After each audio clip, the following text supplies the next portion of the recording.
Hello and welcome to the Christmas edition of the SpareTime podcast. And I'm here with Santa Claus. I look beautiful with this, right? No. Before we came on air, he just said, "This is how I pull all the girls." And I said, "All you're going to pull with that hat on is a sleigh." And he looks like he's an elf in a long uniform. So, but yes, SpareTime podcast even is sponsored by ADR Wear. We thank them very much for that. And on this particular edition, we have Lee Chatfield. So welcome, Lee, and thank you very much for coming here. Hey, guys. How are we doing tonight? All good? Yeah, not bad at all. Not bad at all. I'm going to kick off with some of the questions because you've sent to a bowling CV, and there's a few different things on that CV that I'm a little bit intrigued about, and probably events that I've never heard of. So just a couple to mention. You've got a Team Camel, which was the most successful team to play in the European events. And also you've got Cork Fives. Now, was this in the days when there was more sort of commercial sponsorship of bowling? Yeah. I'll start with the Coca-Cola Fives. That was a fantastic event at Nottingham, run for many, many years, where you would have a scratch division and a handicap section. At Team of Five, you had on basically the Saturday and finals on a Sunday. You would get 100 or so 5-man teams playing. It was a great event. It ran, as I said, ran for years. But yeah, the Coke Fives, the Coca-Cola sponsored. I think they sponsored the top prize of both teams was 2,000. So the handicap section and the scratch section was $2,000 a piece. You could win money on the fives event, the trios event, the doubles event, and the singles event. So that was all qualification up to the Sunday finals. When did that stop? That probably stopped. Oh Jesus, a fair few years ago now. But lucky enough, it might have even been about 15 years ago now. So quite a time. But a lot of the people will remember the Coke Fives because it was just a fantastic weekend at Nottingham. Whereas 48 lanes were going from 8 a.m. till about 1 o'clock in the morning. Well, that's pretty late by today's standards, isn't it? Oh yeah, for sure. I mean, the bowl was jam packed. If you weren't playing, you were in the bar. The longer you were in the bar, the worse for wear you would get. And then had to play your qualifications still. But it was just good fun. It was just a fantastic event. Yeah, so lucky enough, I played with a few teams over the years and managed to nick a few of the wins in the Coke Fives.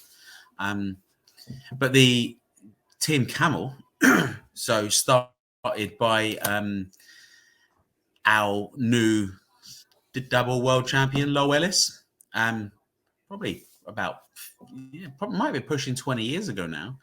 And I joined it in probably, it was a Midlands-based kind of 5-man team with Lowell, his son Mark, Andy Bloor, Lee Burrows, a couple more, and it kind of evolved over a few years with a few more youngsters getting involved. We were, early 20s, I suppose, all mates, and then we ended up hitting Vegas for the ESBT National Championships in 2009. And since then, I've kind of taken over the team, even though we don't play so much now. We play in France and Switzerland, both 4-person team events, really, to which Switzerland we've won twice.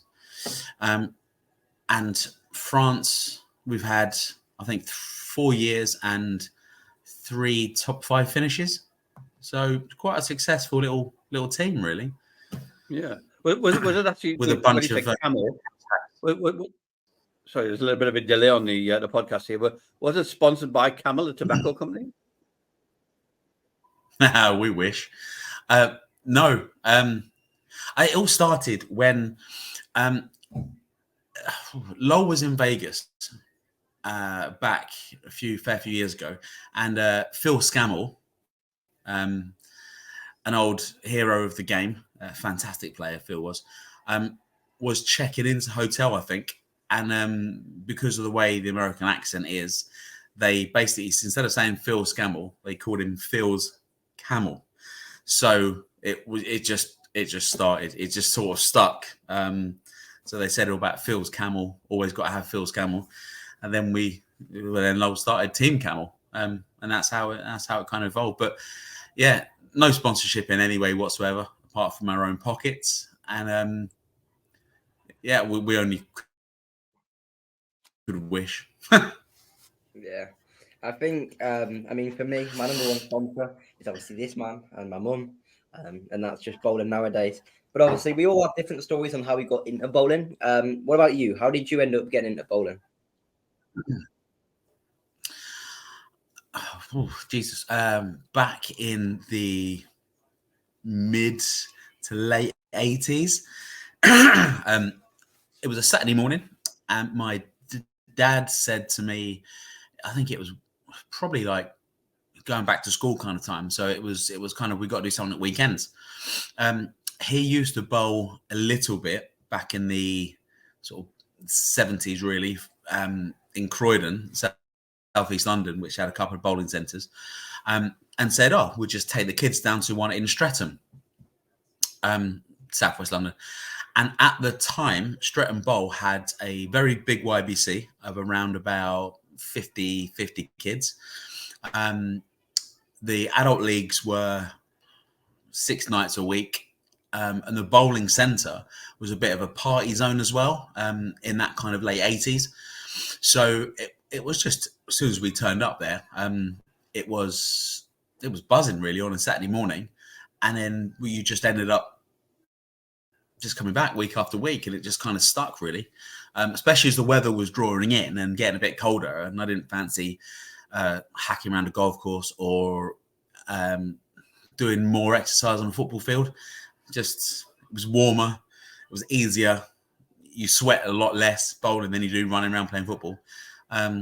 So yeah, that's how I got into it, and we just kept on coming back week after week. After about 6-7 weeks of like a tryout, the couple of coaches said, "Yep, you're fully aware of what to do."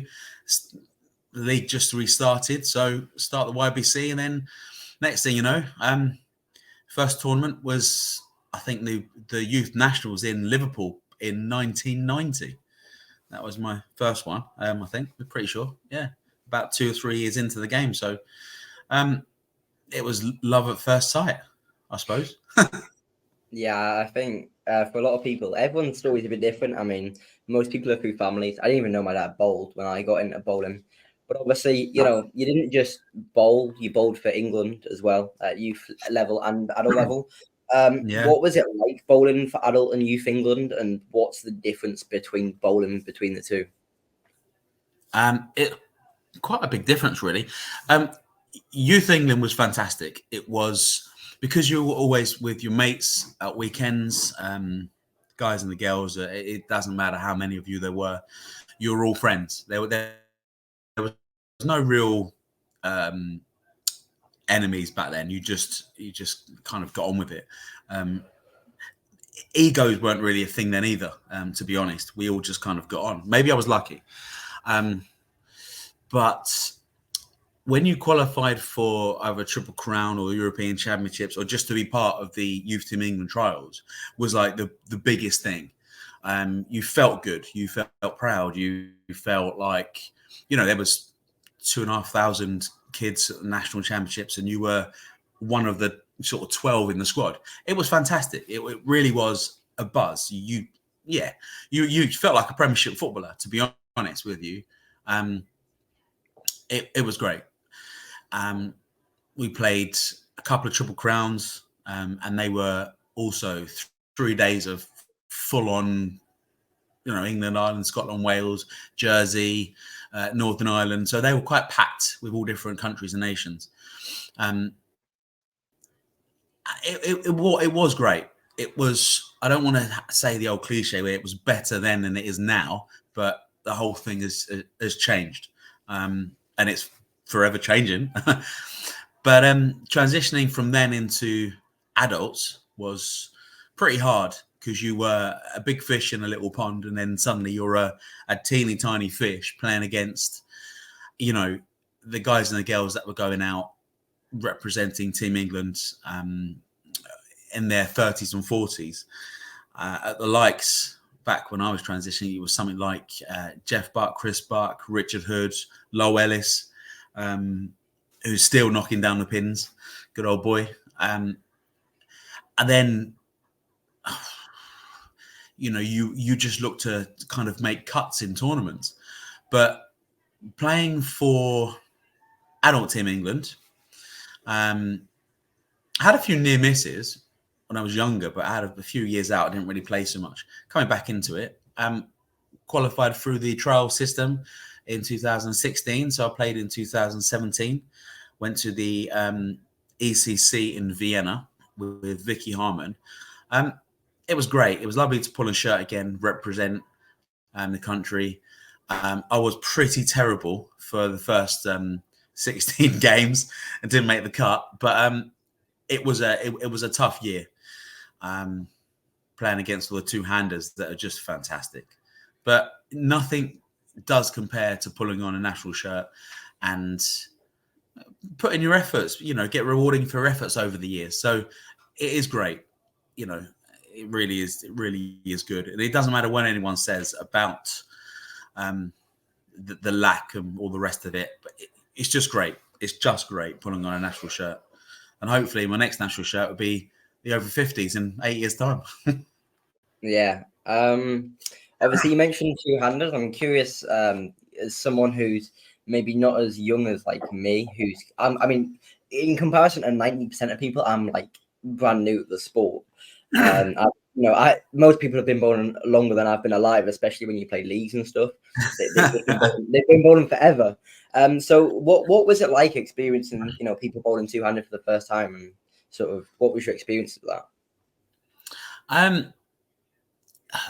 The two-handers. So, very good question. Oscar was our first one that really kind of hit the scene in the EBTs, and we were all a bit like, well, a couple of lads saw him at a European Youth Championships back in Holland in 98, maybe 99. And this kid just turned up with two bowling balls basically in a bag and started throwing it like he was messing around, and we were all a bit confused. And then all of a sudden you realize that he had something going on. Within a year, we were all playing like the first kind of EBTs that we were at, and Oscar was just phenomenal. He was phenomenal. You couldn't match him. The pins were flying everywhere. It wasn't like a shock. It was just a bit like, oh, this guy's doing something different. No one really cared. It was, I think many thought it would fade out, as in they wouldn't, the coaches weren't going to start teaching it, or it was just a fad. But then a certain Jason Belmonte came on the scene, started nicking a few euros on the EBT. He'd already played a lot of Asian stuff, but we never really heard of him. And all of a sudden, bang, he's making cuts in his first squad. Him and Oscar were kind of like the I wouldn't say playboys of the tour, but the figureheads, and everyone just wanted to be around them. And then I think that's when everyone realised that this is not going away. This two-handed scenario is here to stay, and it's damn hard to beat because they can play angles on the lane that the average person can't. It was great to watch, and they've had some, and it really was like a turning point in the game. It was, but you didn't know it was a turning point. You just saw it and was just like, oh my God, all right, cool. This is interesting. And everyone who tried it after that just failed because our bodies are too old or not capable of doing what they do. So, full credit, especially to you that have just switched over, and it looks pretty seamless.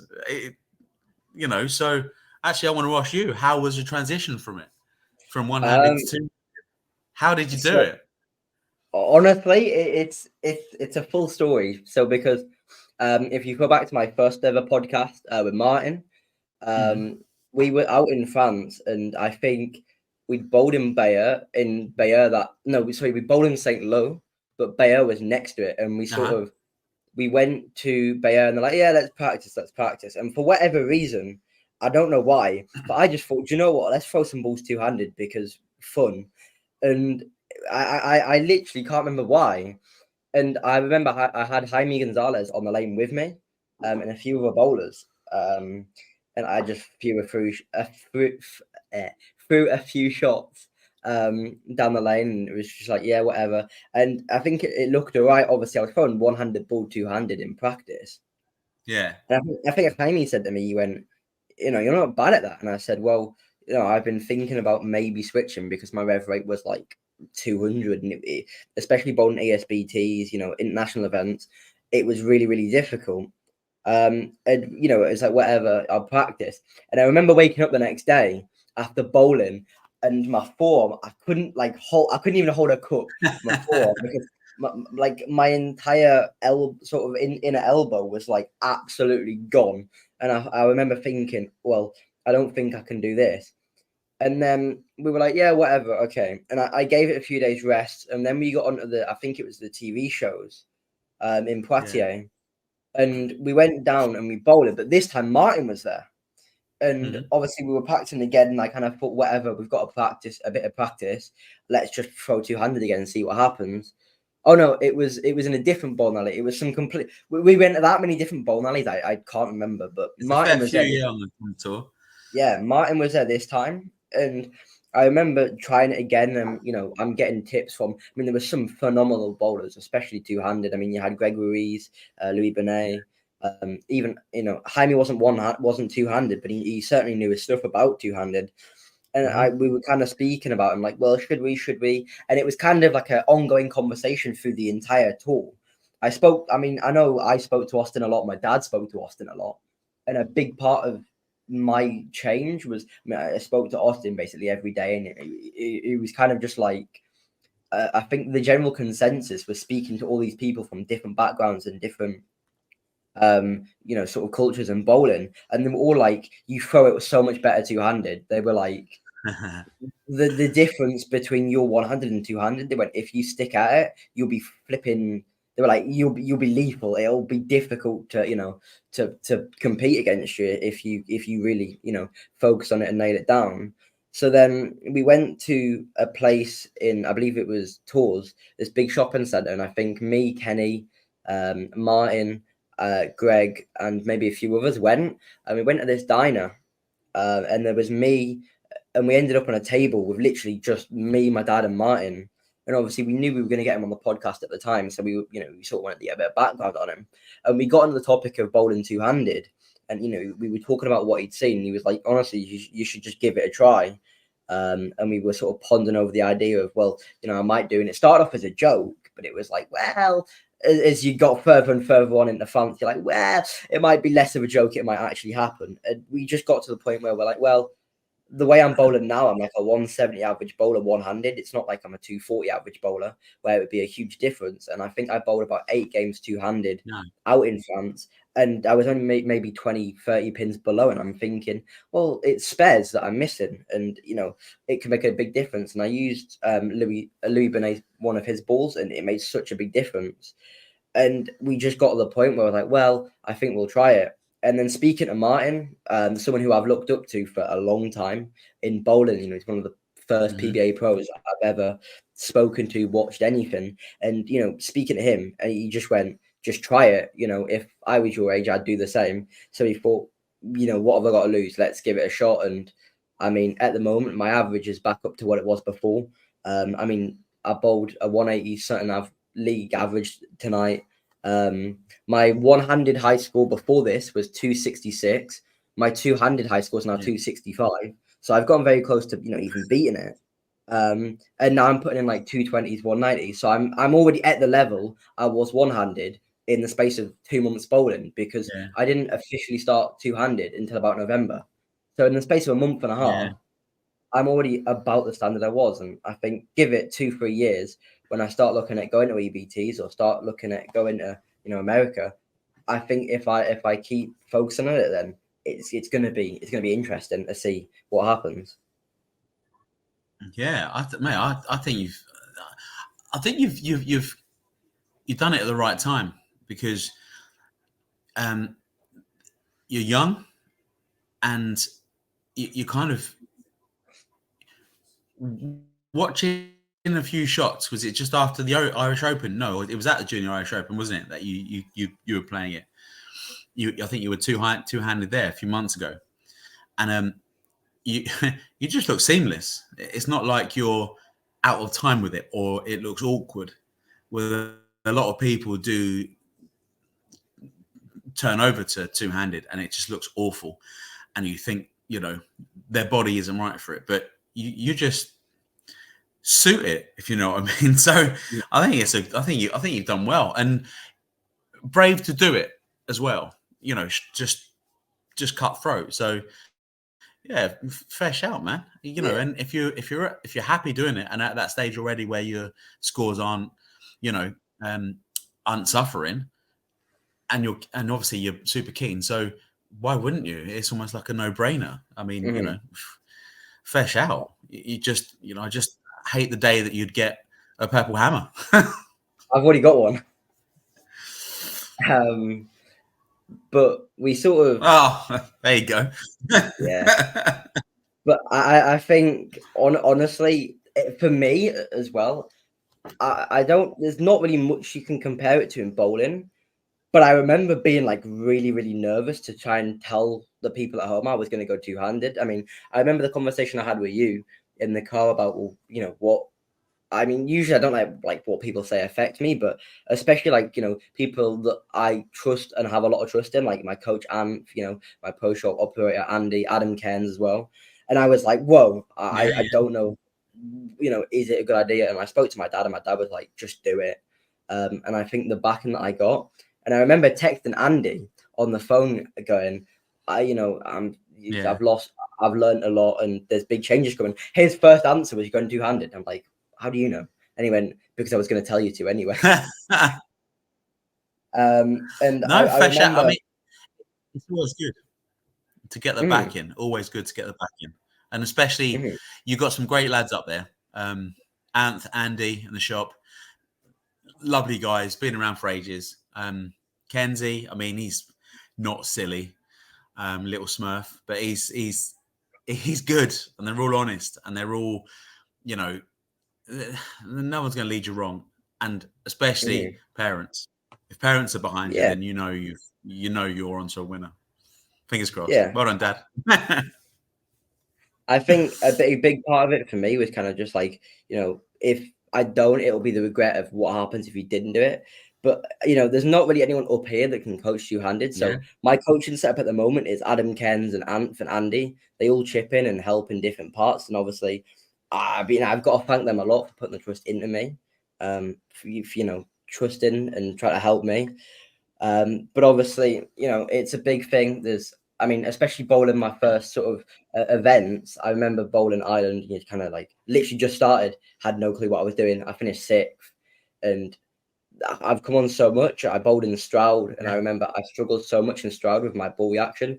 Moving to two-handed and bowling there for the first time, I don't think I've ever had such a big sigh of relief in my life. It was great. But anyway, moving away from me. No, so I was just interested, So yeah, I think it's definitely one to look out for in the future. I mean, who knows where I'll end up? I might win an ESBT next year if I'm lucky. I don't know. Anything can happen. Absolutely. Anyone can win them. Anyone can win them. Absolutely. I'm just going to ask a question. We're going to change the subject a little bit, but obviously you said you started bowling in the mid '80s or thereabouts. I mean, I started in '87, and I mean, I bowled for a lot of years, and we just bowled. It was just me and a mate, and we went down to the bowling alley every Sunday night, and we didn't realize what was out there in the bowling world. We were just fun bowlers, but even at that time, and we used house ball for 4 years. And even at that time, we realised that sort of putting some sort of a spin on the ball was more effective. And we figured that out ourselves. And we used to see on in the centre where we used to go, we used to have the screens, and the screens that weren't being used used to have some, presumably it was PBA action on them. And we were quite intrigued by this. It was obviously clearly in the States. And you'd see sort of footage where it was showing the bowlers auntie in the audience, so it'll be Fred's auntie and stuff like that. We were quite amused by that. But we didn't know anything about bowling, really. We were just doing it for fun. But obviously, you were into it in a more serious level at that time. And, going back to '87, the internet wasn't really around unless you were some sort of a university geek or something like that. How do you think that over the years that bowling has changed from like the mid to late '80s to now, with the with the increase in popularity of the internet and social media and that sort of thing? Do you think that's had a major effect on the game? Yeah, I mean, it hugely.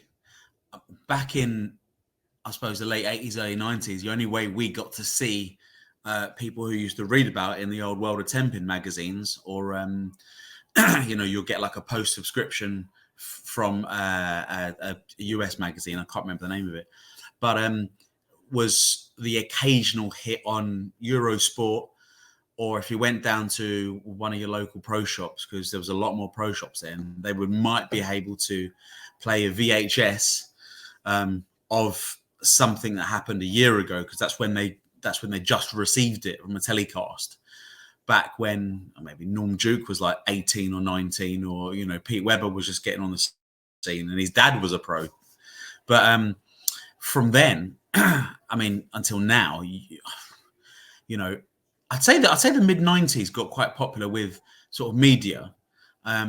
A lot of the events in Germany and Sweden and Holland got televised, so it made them more accessible to watch the bowlers you've heard of via, again, video, or one of these foreign channels you used to subscribe to on the TV.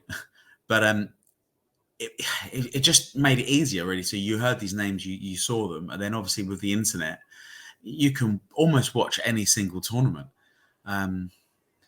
Definitely, I think there's a few apps out there, especially like Lane Talk, that kind of thing, that are fantastic. And it just opens up a whole world, really. So if you're interested in what the Asian tournaments are doing, you could probably find a few. The PBA is all over. I mean, if it's not YouTube, if it's not one of the players' live channels, Brad and Kyle doing their vlogs and casts and all sorts of stuff. That's amazing. It's just amazing stuff. I mean, they're playing tournaments and vlogging at the same time, and they're still playing well, and the vlogs are brilliant. The info's super good, and the girls do it as well. Verity's very good at doing it. Diana, Daria, Patrick, Payek, and a few more of the Americans. They've sort of, they own it, really, I suppose. But without that, we would be so far behind. I mean, some would already say we are a bit behind anyway in this country because we have so few players. But the internet has definitely, the last few years, look at the amount of sponsorship in America. The amount of participation, and that isn't just through people going down to bowling centre and playing. That's them watching it on TV. Fox Sports, CBS, massive channels. And, we struggle to get on channel 155,000. So it's increased. It's superb. Really, it really is. I'm expecting something like Lane Talk to have. I know they do live feeds and stuff, but I'm assuming they will be looking more into that for different tournaments, and having like multiple camera setups in bowling centres. Maybe I don't know. I'm not a techie, but it's fantastic. It's like anything, the internet, and any time of the day you can click on and watch something, or someone just live streams from their mobile phone, puts it on Facebook, and they get a few hundred views. It's fantastic. Only if we had that back in the early 90s, we might have got somewhere. Yeah. I mean, I agree. I mean, it's just so much different these days. And I know Ben can't believe that there was a time when you didn't have mobile phones and the internet didn't exist. And if you wanted to buy something, you had to phone up and pay with a postal order. And he said, "What's a postal order?" The things have moved on so much in the past sort of 30 years. And I think it's been great for the game because it allows individual bowlers to be more in control of their own promotion. A lot of the PBA players are very, very good at promoting themselves. And I think from what I've been told, some of the PBA players make almost as much money out of the YouTube channels as they do out of the PBA.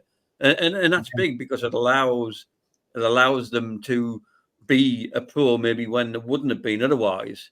And it allows access for everybody to all of this information and what's going on in different parts of the world. As you said, you got a VHS tape in the 80s that was recorded about a year ago and things like that. And it's just a world apart. And it makes me wonder where it's going to go. But, I don't think Ben appreciates quite how fortunate he is being in, bowling in today's climate. Yeah. I mean, you would hear about a couple of American players. You would hear about a couple of maybe Finns or a few Swedes. But you would never, you've got no access in seeing these guys play. Unless you went to one of the largest tournaments. And when you were younger, you couldn't quite afford to fly to Germany, one of the golden bowling ball events, just to watch, because you didn't have the money, and it was, you just didn't want to go to Germany to watch a bowling event. You wanted to go and play. But nowadays, you hear a name, you can just click on YouTube, find how they bowl, find their social channels, tips, hints. It's massive. I mean, it's massive. And getting back to what you said about most of them make more money on YouTube, they do, because the PBA isn't cheap to play on. Only a select few, which are supported financially by sponsorship or on a wage from one of the bigger companies, can afford to be a bit carefree. But you've got to earn that, especially like Jason, Mr. Barrett himself, and a few of the other sort of stalwarts of the game at the moment. I mean, they're considered the old boys on tour now. But all the kids coming up through that are early 20s, they're still having to find $1,000, $1,500 a week just to play, hotel stays, pay for their own equipment. So without the YouTube stuff, maybe kicking in a few dollars with their they got Patreons, and people paying money in for tips and videos. They couldn't afford to play in their own country on the PBA, so they kind of create a market for themselves as well, which is great. It's just all self-supporting. Until you get to that level, then obviously you nick a few wins or you nick a few paychecks, and you're sort of home and dry. But yeah, he's very lucky being able to have access at your fingertips to everything through with the game and everybody. Because I don't think anyone would not respond to a message. Might take a day or so, but yeah, very lucky. Jesus.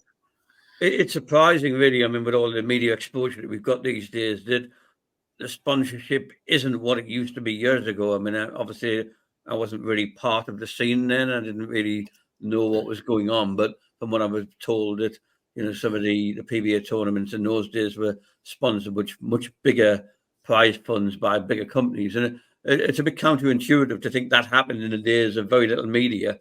But now you've got all the media, you've got the internet, you've got social media, etc. But those big sponsors don't seem to be there anymore, and that seems a bit Odd. backwards.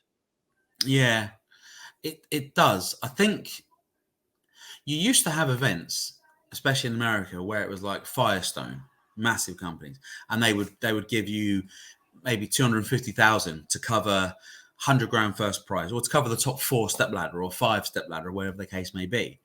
Then the tournament can fund its own. The 100 players can fund their own top 32 payout. Now I think they're smaller sponsorship, but maybe a few more of them. So they're not fighting. You may be able to sponsor 2 or 3 events instead of just the one for a smaller figure, to keep your name floating around. So it's just changing it. Instead of having peaks and troughs, it's just kind of going along with the same sort of sponsors all the time.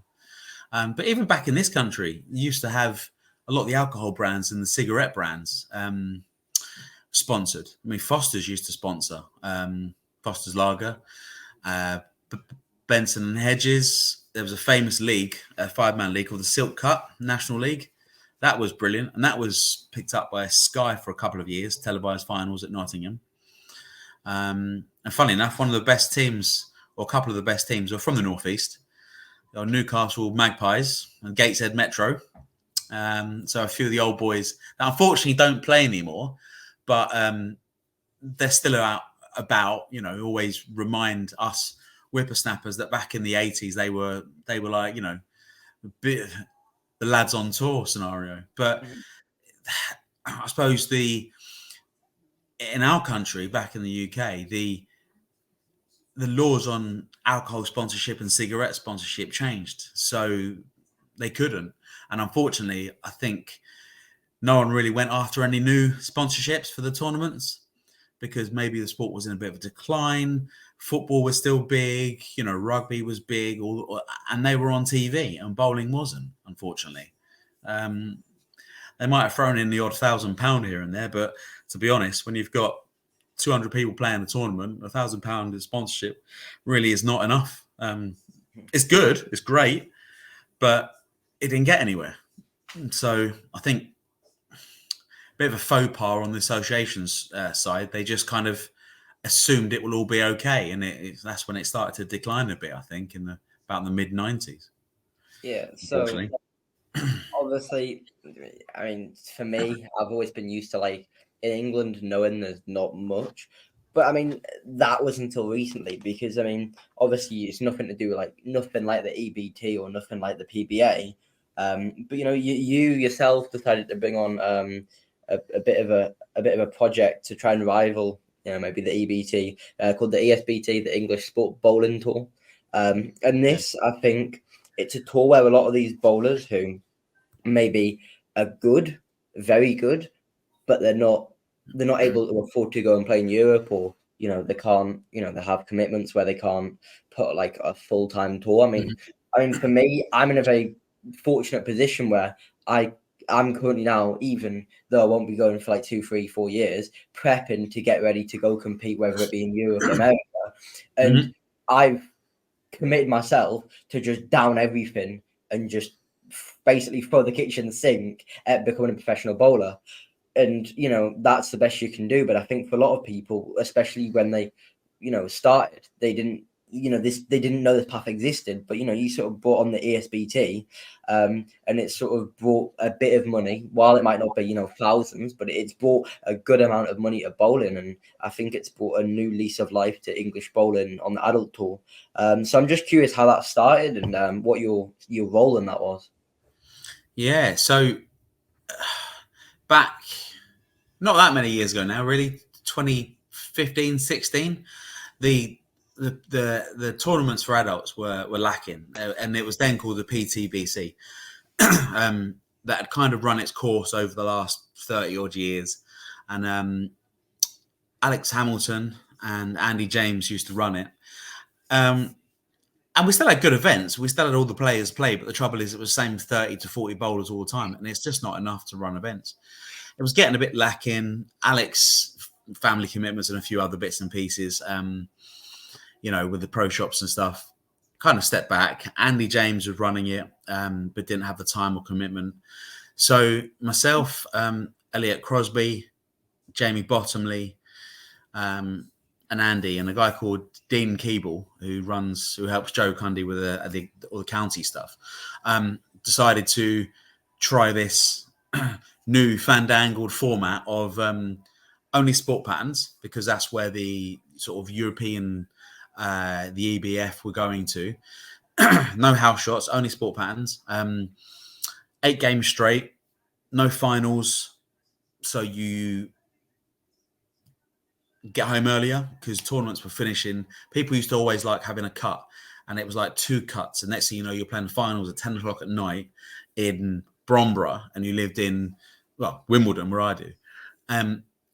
It doesn't work on a Sunday night. The bowls weren't overly a favour with staying open that late, just to have a few lanes going, because it makes no money. So yeah, we just decided to have a straight 8, no kind of cuts, and you finish. And it sort of, slow start, but 30 to 40, same came.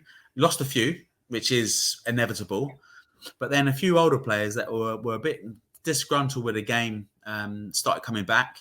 And then obviously people follow people. And just before COVID, we got to about sort of 70 around every event.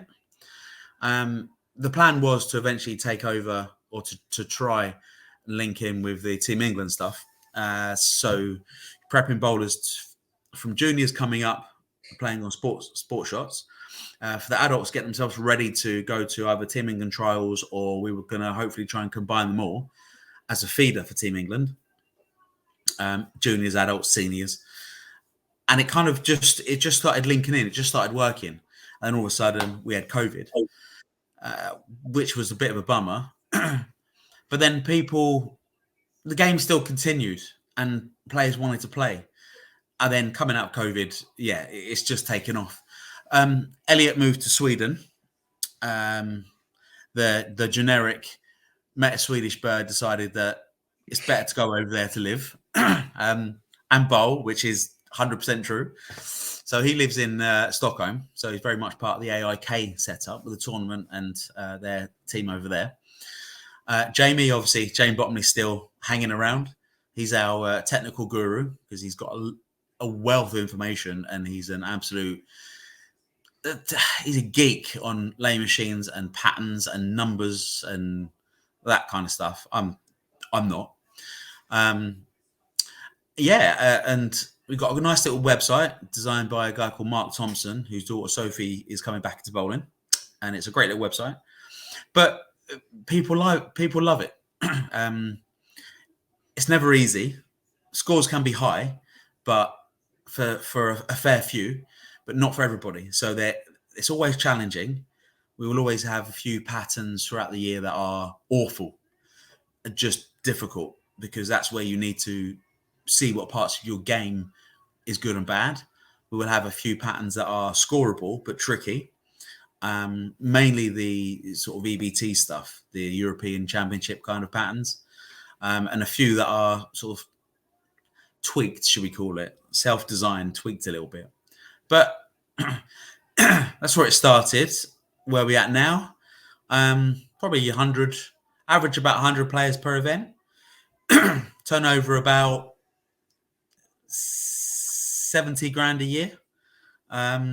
Throughout, turnover means not a lot compared to profit, but Masters is coming up. Every event we pay out around about 3,500. Prize fund and all sorts. Keep the bowls happy, because we're finishing at early times, and I don't negotiate on prices. What they offer is what we pay, because we want the best centres, and that's the deal we've got, and I'm very open and honest about that. So yeah, and looking forward to this season. Really, there's a few tweaks coming, which I'm working on now, and a bit of an update on the website.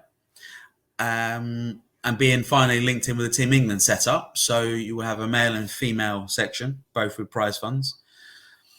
Yeah, looking forward to it. So it should be a good season. The Masters is coming soon on the 14th of February, 14th of January. The Masters from 2023. So that'd be good. So that'd be 13,000 pounds in cash. That will be won on the day by a few bowlers. So that's a nice little lump of money to be given out. Mhm. But throughout the year, I think we pay out around about 30 odd thousand. So to regenerate that into bowlers' pockets is good. Is nice. You know, no one can rival us at the moment, but you never know what's around the corner. And I've got a few interesting ideas coming up, including let you into a little secret now, including challenge matches with Swedish teams and a few teams in Holland and maybe even Switzerland. So there we go. So I'm kind of taking it abroad. Maybe, hopefully, get some sort of Champions League scenario happening, but we'll see. We'll see. I've got a lot of family commitments at the moment, so we'll see how far I can push it. I really like the idea of the ESBT. I bowled I was like my rookie. I don't even know if you can call it a rookie season. Really, I only bowled 3 events. That's not really a rookie season, is it? Yeah, well, 3 out of 6, 3 out of 7. So we'll take that as 50%. But it gets you in to see what it's about, see how people act, see how people are with each other, and there's very good integration. So, you know. Well, I figured out very quickly ESBT, so a lot harder than old events, because my first ESBT was Shipley. And if you ask anyone that played Shipley, it was the worst one of the lot. I remember I had 190, 210 with my first 2 games, and I thought, this isn't bad, this. And I got told, you're leading this, and I was like, what? Because I think I bought the first squad. I was leading after 2 games, and I thought, what's everyone about? This is easy. Yeah, I went like 130 for the rest of the day, and then ended up like 79th. But I think this year especially, it's obvious the value that ESBTs are providing. I mean, for me personally, I'm trying to move away from BTBA events because as much obviously I love bowling BTBA events, Brian, Jill, everyone over there is great. Mm-hmm. I'm getting to the age now where I'm 16, 17 next year, and I have to look at, if I want to seriously become a professional bowler, then I have to look at how can I subsidize my bowling, and obviously by bowling things like ESBTs, youth EBTs. One, it puts you in good stead to sort of channel into Europe and into sort of like EBTs, but also as well, it provides a little option to actually make a bit of money back from it as well. So not only are you going to develop and learn a lot more, because one, you're playing against harder opposition, harder patterns, harder everything, and it's a step up from the youth level, but also you've then got the possibility of being able to sort of recoup a bit of money. And obviously it's a bit, it's a bit easy in the pockets then. And I mean, like you said, there's 13,000 prize pot for the Masters now. And, you were pretty open with the earnings. I mean, I can't remember exactly, but I know for a fine fact, a few people were making a few £1,000 from bowling the tour. And I think it's a really, really good thing to do. And I think obviously if you can keep going, keep developing, the prize fund goes up, and it's challenging, but it's one of those things where I think it's sort of like it's a hard balance to get, where you don't want to make stuff too hard that everyone bowls 120, and some people just go, well, I can't bowl well unless I'm not going to play it. Because you literally have no clue what to expect until like a week before. And I think some of the patterns, like you said, are scoreable. Some of them are like hell. There's a big mix of stuff, and I think they all suit different types of bowlers. So obviously you'll have them, you'll have them elite level who are just people who are out of this world, who will just score on anything. Kenzie, obviously you've got Richie Ray, Pete, just to name a few of them. You've got them people who are out of the world who will score on anything, but then you've got some where, like, if the pattern suits them or whatever, it was really interesting when it comes to people seeding. Some people could be a nobody basically, and then all of a sudden they're finishing 4th in an event because they've had because it suits them. And I think for me, it's definitely going in the right way. No, that's it's good to hear, because you need a range of player to be able to have like a good tour or a good event. Not just the same people all the time cash in, because people get bored. You touched on a very good point. Whereas there was a handful of people that won more money than they paid out from the tour for the season, and then obviously if you're in the top few of the cash earners, you're straight in the Masters anyway, because you don't earn money without playing well. So you play well to get points to go to the Masters. I think Brandon, Chris Oates, Kenzie, they were all had a free season. And that probably includes their petrol and travel fees as well. And now they've got the possibility to win even more money on the Masters. But it's much needed to have a balance of patterns, rather than just nails all the time.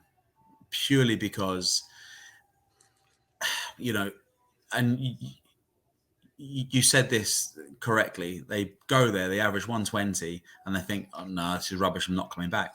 You might get someone like that, which is not a problem, because they've had a go. You can't knock anyone for having a go. I'd rather they have 2 goes, but if you're averaging 120 and then you've got a guy who wins it, averages 201 at some stages, or 205 even, that's still hard. If a guy's winning events averaging 260 and you're averaging 160, then that it's just a bit too easy. But a good variety of patterns to suit mainly everybody, and we're quite strategic of how we choose what we play on, depending on the center, depending on what machine they've got, Brunswick or Kegel stuff, oils, and depending on what we're looking for as well. What kind of cut numbers, because you can kind of choose patterns to predict the cut numbers as well, or load to cash numbers. But yeah, it's good fun. It is good fun, and I personally enjoy playing it, but I do enjoy watching.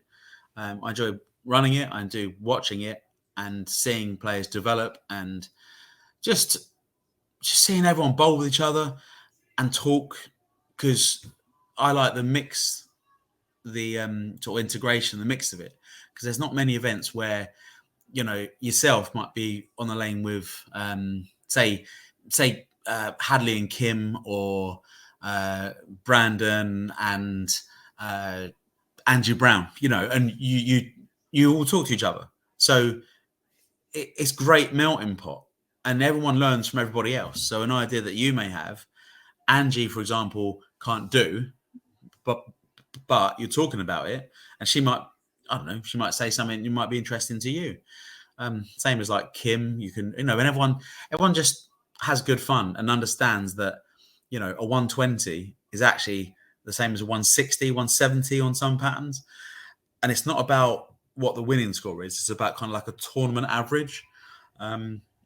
So it's good. And I'm pleased it's going well. I really am. And the future is bright, shall we say. Financially as well. You've bowled quite a few different European events. I mean, I'm looking at the list I've got here, in lots of different countries: Sweden, Holland, Germany, Belgium, Austria, France, Switzerland, USA, etc. What was the decision-making process that caused you to transition from sort of national events into all of these European events? And I noticed Switzerland's mentioned quite a few times here and there. So there's obviously sounds like there's some special connection with Switzerland. The Switzerland stuff, back in when we took Team Camel to Vegas in 2009 to play the USBC championships, that was in June or July. Later in the year in Switzerland, they started up a 4+1 event, so you can have 5 players with a 4-man team. And the guy running it, a guy called Larry, really wanted us to come over because he didn't have any English teams.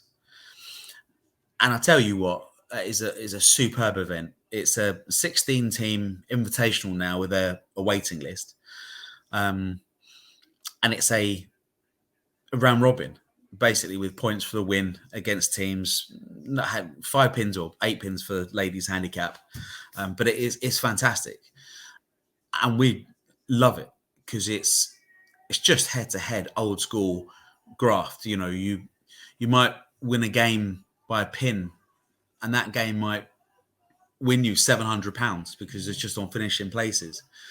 And we've been going back every year from 2009 to, well, last year. So it plays a big part, Switzerland stuff, and the people you meet there. So you've got Italian teams, basically they're national teams for the seniors as well as the adults, Spanish teams, French teams, and they will drive there. It's just fantastic. It is a really great event. We're lucky enough to have to win it, have won it twice as well, which is great. The other stuff, the other EBTs were basically the ones that were always cost effective. So you could go on a Wednesday afternoon or Wednesday evening, drive to Holland, Germany, or get a cheap flight with Ryanair or wherever. A mate would always pick you up. You'd stay in someone's apartment for a few days. Excuse me. And you'd just bowl a few early squads, see what happened. It was all cost effective.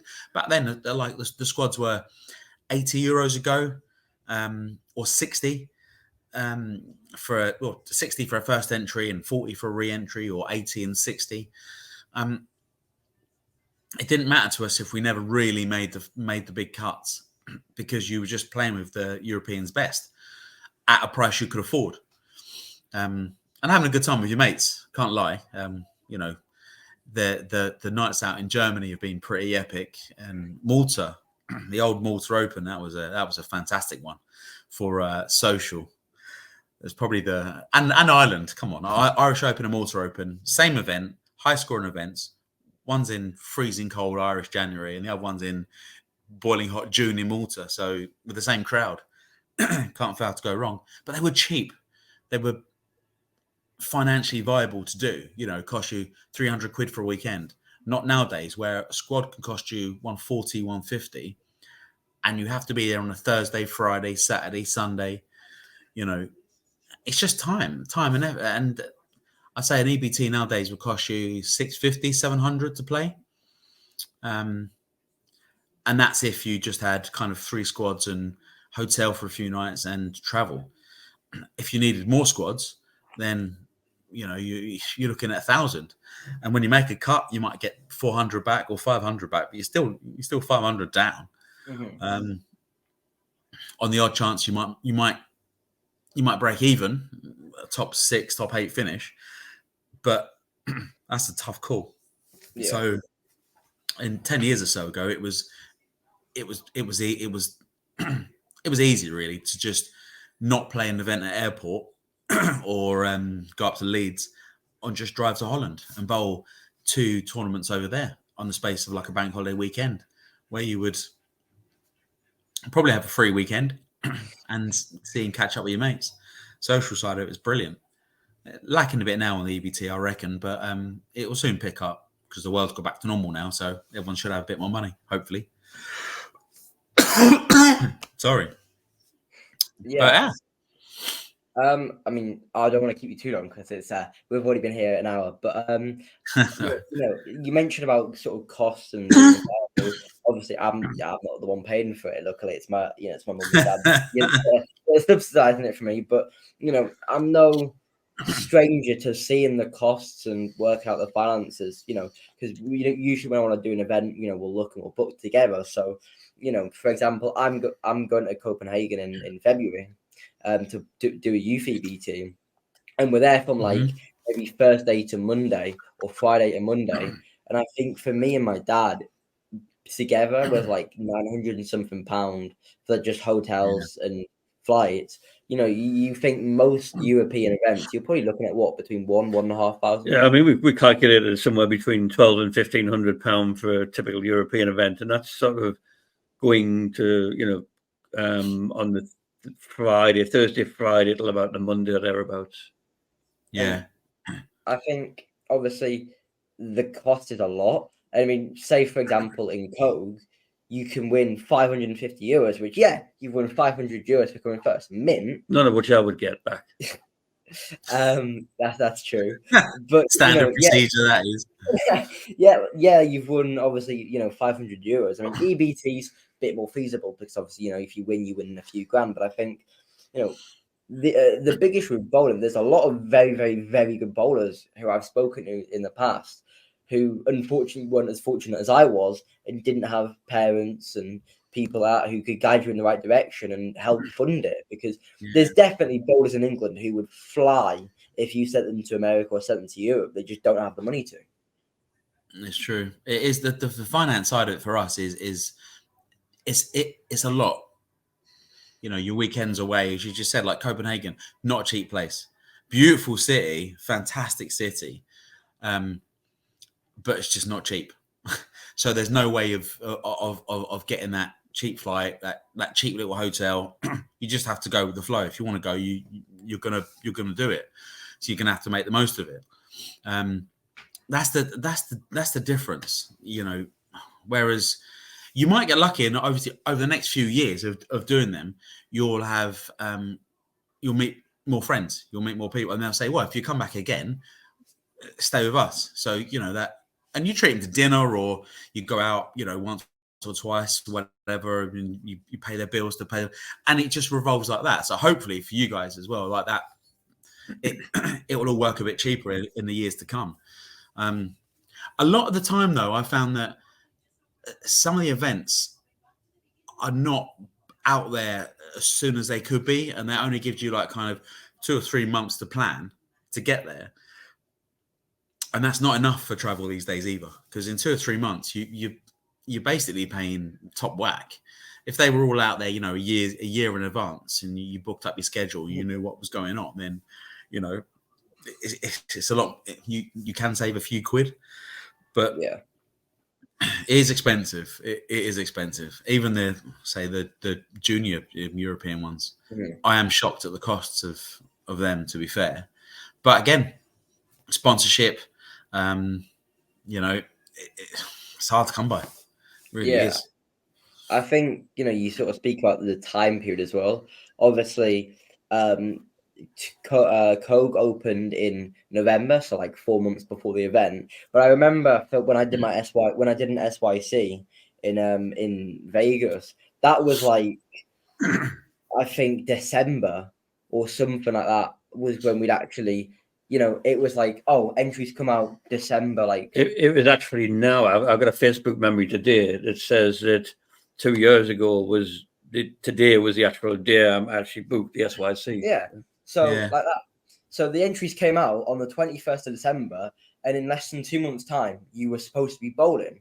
And I remember for us, we spent some ridiculous sum. I can't remember what it was, but we spent like some ridiculous amount of. Your dad can remember. I remember exactly. Yeah.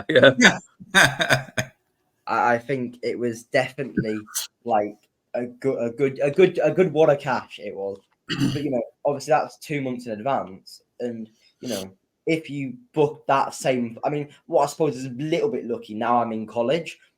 My college is great. I'm allowed as much time as I want off as long as I keep up my work. So like Copenhagen, I'm a day or two, but I'm allowed to because they accept that that's my commitment now, and they're going to support me as long as I work with them. And I think if you booked that a year in advance, you're going to save a few hundred quid at least. I mean, we could have done Vegas cheaper because we sort of pushed the boat out. I mean, we didn't just go for the 3 days of the event. We went like for 10 days. We could have stayed at the hotel at South Point, which was quite reasonably priced. We didn't. We stayed in the Venetian. We did everything while we were over there. We even ended up in a restaurant behind the fountains of the Bellagio by accident, and where a bowl of mashed potatoes cost $17. It's a terrible accident, Nigel. Terrible accident. It is, exactly. Well, it's, I don't know.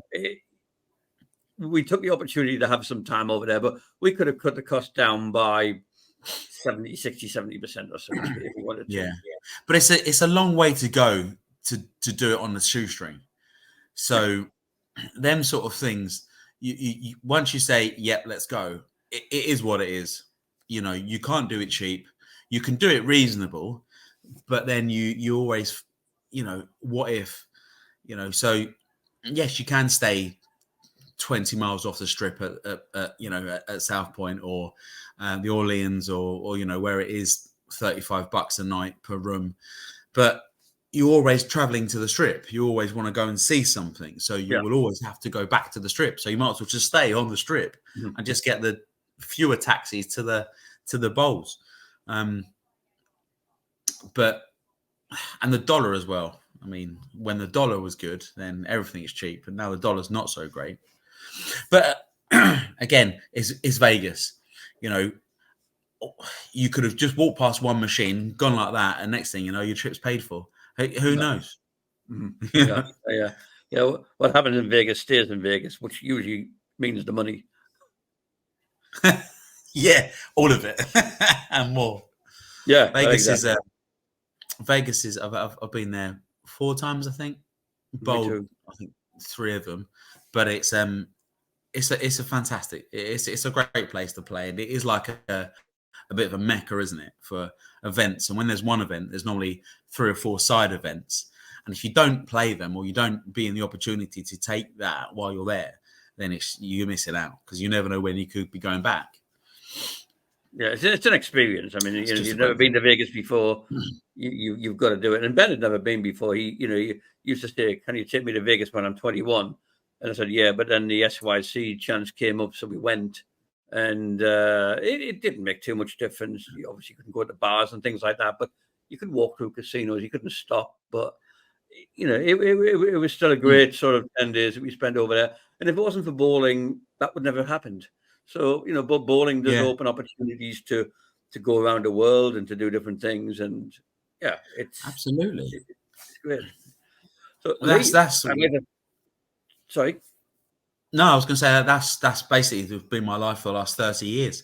If I haven't got, if didn't have to bowl, I wouldn't have seen reasons to go for weekends in Austria or drive to Holland or or Vegas or Reno or go to Florida for a pro-am once. But it is.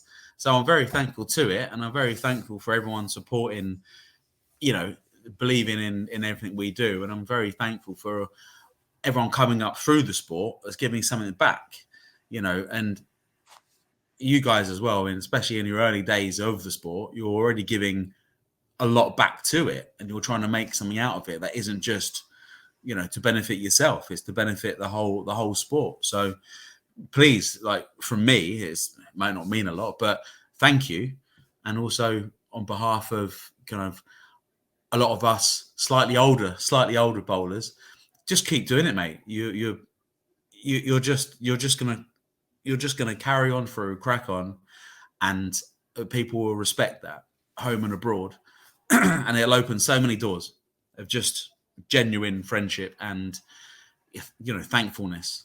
And you'll get invited to bits and pieces, and it will be great. You got a bright little future, mate. I think, anyway. I hope so. So I'd like to thank you for the time. We've gone on for probably over an hour now. We'd like to wish you a Merry Christmas. It's almost on Christmas now. It's almost on Christmas, and best wishes obviously for 2024 for what you're doing with the ESBT. We'd like to thank you for that, and we're looking forward to all the new developments. So 2024 is going to be a great year, no doubt, for bowling on a whole and the ESBT. I'd like to thank ADR Wear as well for sponsoring the podcast and for providing a hat, which I've now lost because he's had a silly hat on. So I've got a normal one on, and I look stupid in a hat. So that's the end of this SpareTime podcast. If you liked what you saw, subscribe and just continue to watch it. So for this one, fantastic. It's goodbye from all of us. And it's not just goodbye for all of us. It's the 10-pin Ben YouTube channel signing off for the year. It's been what a year it's been, to be honest with you. It's been a year. I mean, a year ago, this time last year, I hadn't even started my YouTube channel. I hadn't started any of it really. So to see how far it's come along, the opportunities that I've had, it's great. So obviously, thanks for you guys for watching all these videos, because let's be fair, if not, I'd just be some weirdo talking to a camera trying to bowl and make some money. But I'm not, and it's thanks to you guys that it's a community, and that people like Lee can come on and share their stories about bowling. But yeah, let's see what next year holds, and we'll see you later. Absolutely. Merry Christmas, guys. Have a great new year.